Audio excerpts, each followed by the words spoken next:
आता तुम्हाला मी दाखवते ऑमलेट म्हणजे अंड्याची पोळी कशी करायची ती. त्यासाठी लागणारे साहित्य आहे, तेल आहे 2 चमचे, कांदा आहे बारीक चिरून घेतलेला, 2 अंडी आहे, कोथिंबीर आहे, हळद आहे, मीठ आहे आणि हिरवी मिरची आहे.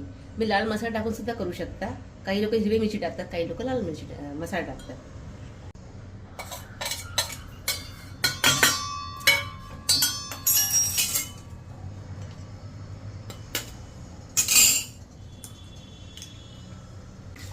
व्यवस्थित हलवून घेतले मी सर्व जिन्नस.